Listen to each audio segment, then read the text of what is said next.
In the late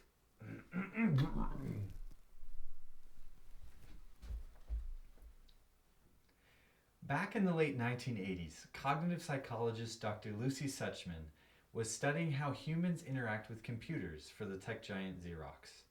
The question she was tackling was if a copy machine with adequate instructions could completely automate copying needs. Knowing what needed to be copied, how it could be best copied, how many copies needed to be made proved to be a challenge. The outcome was that there were too many things that could only be known in the situation. Knowing is separate from doing. You had to be in the situation in order to best understand how to complete a task. The concept of situated cognition came to fruition. Cognition is a fancy word for thinking. This theory assumes that learning is done on the fly rather than being book smart and thinking that's all you need. In order to think like someone, you have to walk a mile in their shoes. Stemming from situated cognition is the concept of a cognitive apprenticeship. In order to experience the situation a product manager would encounter, without being an actual product manager yet, you need to start to think like a product manager.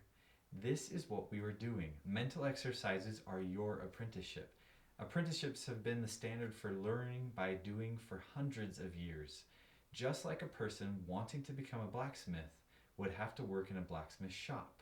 A person in training to be a product manager would need to think like a product manager to understand the situations and challenges they face.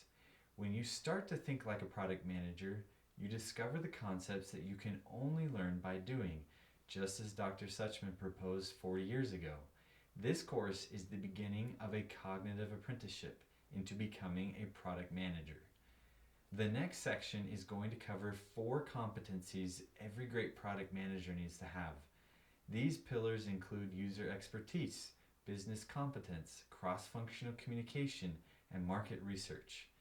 After we cover each of these topics, in the 3rd section, we're going to cover what you need to do or the brain muscles you need to flex in order to come away with the lessons that you can only learn by doing.